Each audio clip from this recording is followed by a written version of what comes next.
It's an adrenaline rush, knowing that there's that big of an apex predator right next to you. And there's been a few times that I've been a little concerned from a safety. The lions are the ones I have to be more careful with.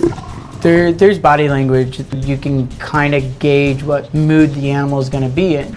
And if we feel they're in one of those moods, we give them their space. You're talking a 450, 500-pound cat. Now stop.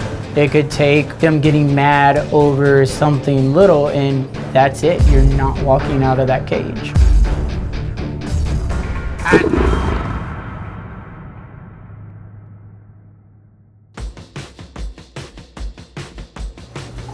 Come on, Diego. Come on. My name is James, and I am the Lion Dad. The first time I've ever had an interaction with a dangerous animal was 13 years ago. Before the exotics, I'd never worked with something that could potentially, if it wanted to, end everything.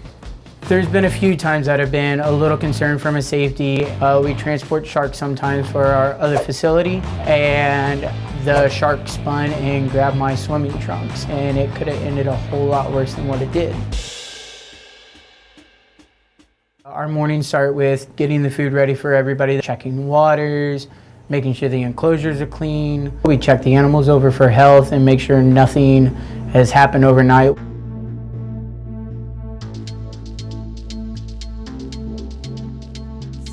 Eden's roughly 20, 25 years old. And when I first started working with her, she was a little aggressive. When they're in food mode, it can be extremely dangerous.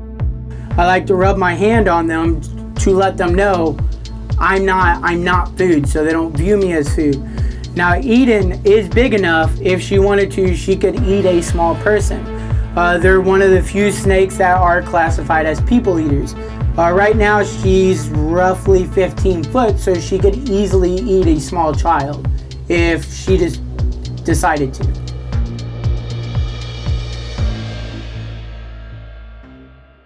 With the full company, James has been with us for about 14 years.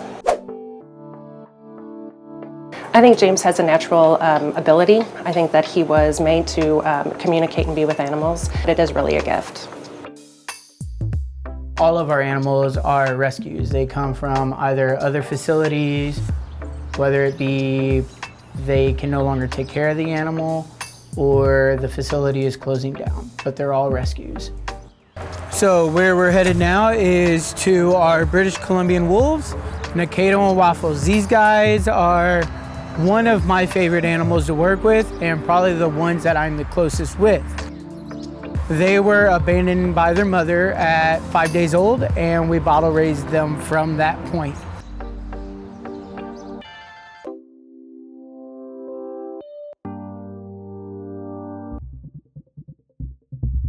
So I've spent a lot of time with these two. Danger-wise, they can be dangerous. They are wolves.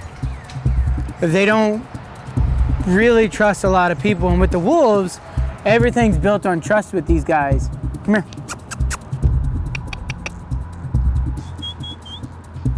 Come here. Come here. Come here, Bubby. You're okay. Come on. Nikaido is roughly 140 to 145 pound wolf. They show me teeth. They do have big canines. With these guys, with them being a wild animal, they could kill you, especially with two of the wolves being in here.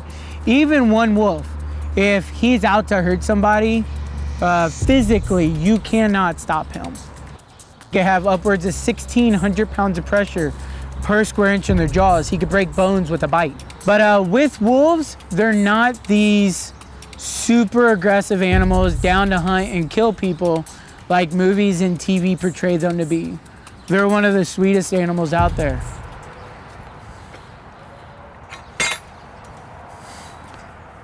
The big cats are a lot more cranky than what the wolves would be.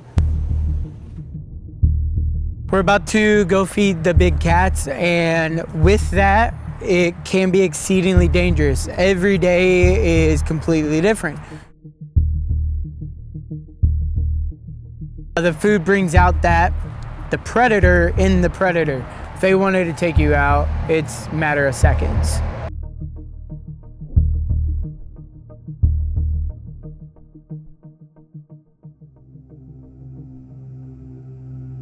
One of the things you do have to watch while feeding them is where your hands are at, because you can get your hand in the wrong spot and they could get your fingers instead of the chicken.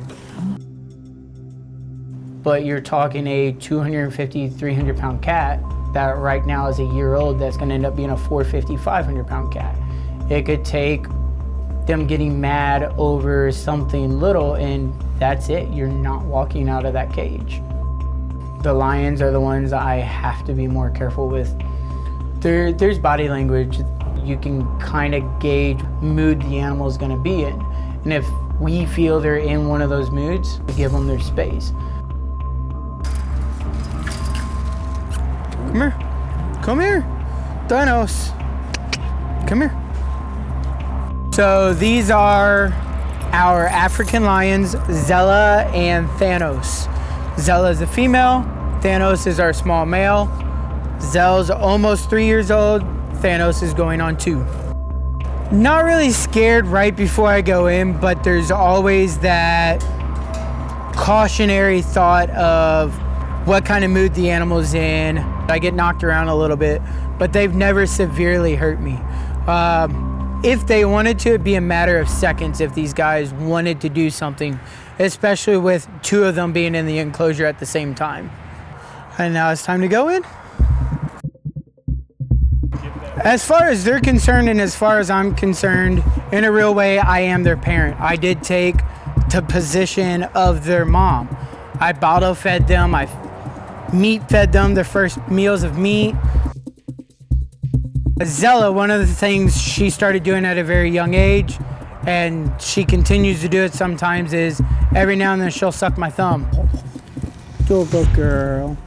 Now, as far as her doing this, she is a large cat. She has a lot of strength in her mouth, roughly 450 to 500 pounds of pressure. So if she ever decided she didn't want to give my thumb back, there's nothing stopping her from taking it.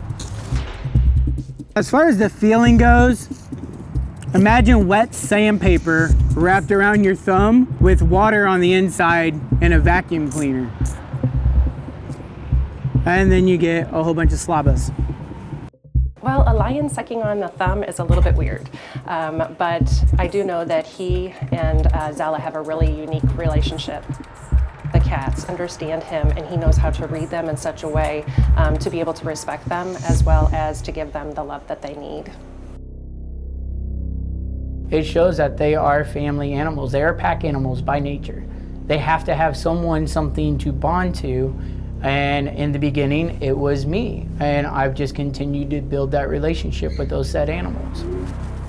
Hey, come here. No. No, you're not jumping on me. I'm not playing. Quit.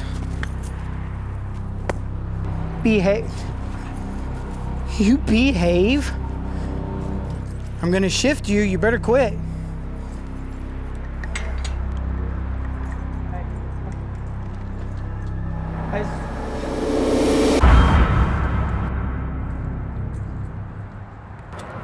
So as you can see, it doesn't always go as planned.